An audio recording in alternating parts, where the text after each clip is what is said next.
कौशाम्बी सांसद पुष्पेंद्र सरोज के कुंडा आगमन पर कार्यवाहक जिला अध्यक्ष गुलशन यादव का न रहना बना चर्चा का विषय। लोकमित्र ब्यूरो रूपेंद्र शुक्ला, कुंडा, प्रतापगढ़।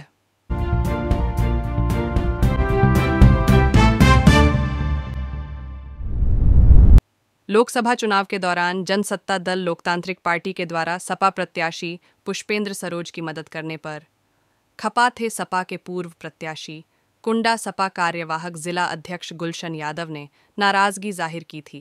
मामला यहां तक निकल कर आया था कि चुनाव में अपने करीबियों को फोन करके भाजपा प्रत्याशी की मदद करने के लिए कहा था।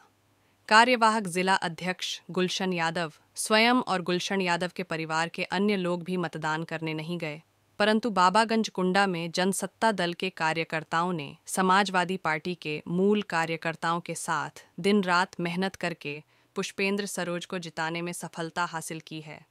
अब तो यहां तक जीतने के बाद भी कौशाम्बी के सांसद पुष्पेंद्र सरोज को फूटी आंख देखना गुलशन यादव को पसंद नहीं आ रहा है। इसका जीता जागता उदाहरण है सांसद कौशाम्बी पुष्पेंद्र सरोज सोमवार को कुंडा में कार्यकर्ताओं से मुलाकात करके आभार प्रकट किया। समाजवादी पार्टी के मूल कार्यकर्ताओं ने बड़े जोरदार ढंग से फूलमालाओं के साथ सांसद पुष्पेंद्र सरोज का जोरदार स्वागत किया। सांसद ने PWD गेस्ट हाउस कुंडा में क्षेत्रीय पत्रकारों से मुलाकात की। पत्रकारों के सवालों का जवाब देते हुए सांसद ने कहा कि पूर्व सांसद जनता के बीच में कभी नहीं रहते थे, उसी का देन है। जनता ने उनको 1 लाख से अधिक मतों से हराकर सबक सिखा दिया है। जनता ने बड़े ही विश्वास के साथ सांसद बनाया है। जनता के विश्वास पर खरा उतरूंगा। बिना भेदभाव के विकास कार्यों को तेजी से किया जाएगा। पत्रकारों ने आवारा पशुओं और रोजगार के बारे में जब पूछा तो सांसद ने कहा कि सदन में आवाज उठाया जाएगा। मुख्यमंत्री को भी पत्र लिखकर रोजगार और आवारा पशु से छुटकारा के लिए मांग किया जाएगा।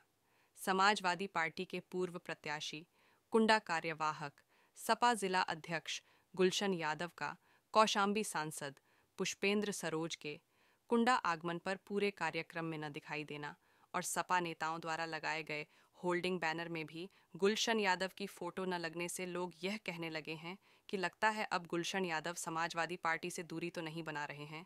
पूरे कुंडा में चर्चा का विषय बना हुआ है। यहाँ तक कि सपा सांसद के कार्यक्रम में गुलशन यादव के करीबियों का भी न रहना कहीं में कहीं समाजवादी पार्टी से नाराजगी जाहिर दिखाई दे रही है। चुनाव के दौरान भी गुलशन यादव की सपा से नाराजगी की खबर निकल कर आई थी। हालांकि बड़े नेताओं के हस्तक्षेप से मामला तूल नहीं पकड़ा था, परंतु राजनीतिक गलियारों में तेजी से चर्चा है कि चुनाव में सपा कार्यवाहक जिला अध्यक्ष गुलशन यादव ने कहीं में कहीं भाजपा प्रत्याशी विनोद सोनकर की मदद करने का मामला उजागर हुआ है। PWD गेस्ट हाउस पर कौशाम्बी सांसद पुष्पेंद्र सरोज पत्रकारों से वार्ता करने के बाद जन समस्याओं को सुनकर निस्तारण करने के लिए संबंधित अधिकारियों से वार्ता किया। तहसील व दीवानी न्यायालय के सम्मानित अधिवक्ताओं से भी मुलाकात करके आभार प्रकट किया।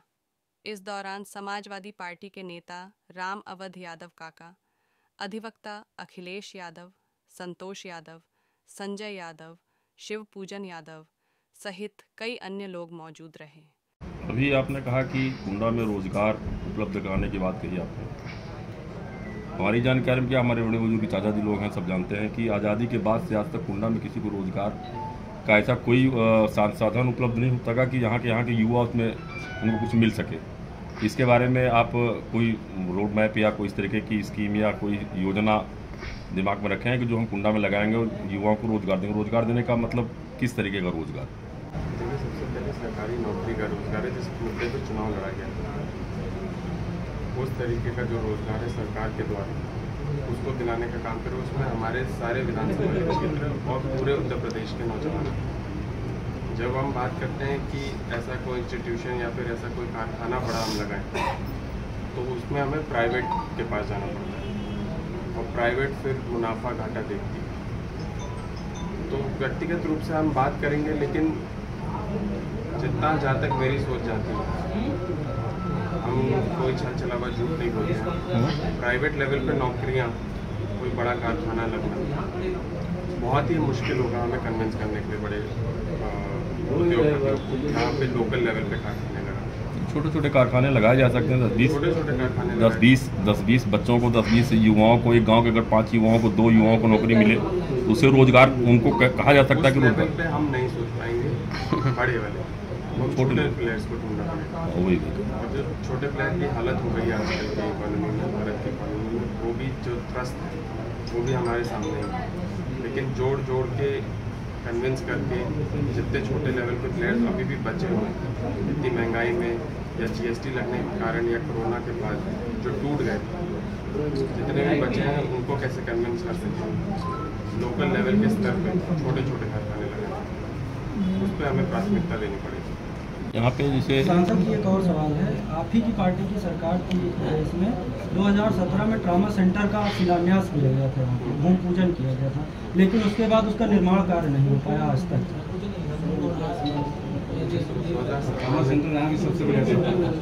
जबकि आप मान के चलिए कि प्रतापगढ़ से रायबरेली के बीच में, मतलब इलाहाबाद से रायबरेली के बीच में एक भी ट्रामा सेंटर नहीं है। 80 किलोमीटर रायबरेली पड़ जाता है, 60 किलोमीटर आपका प्रयागराज पड़ जाता है। अगर कोई घटना, अभी एक महाधिवक्ता की यहाँ घटना हुई थी, थे वो कोई मुस्लिम भाई थे, नाम नहीं याद आ रहा आपको, वो एक बड़ी घटना हुई थी, इलाज के अभाव में उनकी जान चली गई। मान के चलिए अगर ट्रामा सेंटर होता तो हम प्रयास कर सकते, किसी की जान तो डॉक्टर भगवान जान तो डाल नहीं सकता, लेकिन प्रयास कर सकता। तो ट्रामा सेंटर ना होने से असमय लोग मौत के काल में जा रहे हैं। इतना बड़ा तहसील क्षेत्र है, यहाँ तक अल्ट्रासाउंड की व्यवस्था नहीं। यहाँ से प्रतापगढ़ भी 60 किलोमीटर है, इलाहाबाद भी 60 किलोमीटर है, रायबरेली भी, आप ट्रामा सेंटर जाएंगे तो 80 किलोमीटर है, लालगंज भी जाएं तो हम 42 किलोमीटर है। मतलब चारों तरफ से हम मध्य में हैं। कुंडा स्वास्थ्य सेवा का बच्चों एक CSC के उस पर चल रहा है, CSC ठीक भी चल रही, जितना इनसे हो सकता है ये करते भी हैं अपना, ऐसा भी नहीं है। लेकिन अगर एक बड़ा कोई स्वास्थ्य विभाग का एक वो बैठ जाए यहाँ पे, तो लोगों को असमय जान से बचाई जा सकती है। देखिए, इस पर तो हम सिर्फ सरकार से बात कर सकते हैं, उनसे चिट्ठी लिख करके या फिर उनसे मुलाकात करके दरख्वास्त कर सकते हैं। सरकार का काम यह है क्योंकि उसमें बजट एलोकेशन बहुत बड़ा होता है। तो अब जैसे आप लोगों ने बताया हमको, हालांकि ये बहुत लोग बता चुके थे, बहुत बड़ी समस्या है क्योंकि यहाँ से इलाहाबाद और रायबरेली का डिस्टेंस बहुत ज़्यादा होता है। तो इस पर हम स्टेट की गवर्नमेंट से बात करना चाहिए और उनसे मुलाकात करके उनसे बजट एलोकेट हो, वो काम करें, क्योंकि अभी भी उनकी सरकार के अभी 2.5 साल बाकी है। तो 2.5 साल से पहले कोई ऐसे एलोकेशन हो जाए जिस पे काम शुरू हो जाए, इसकी दरख्वास्त पूरा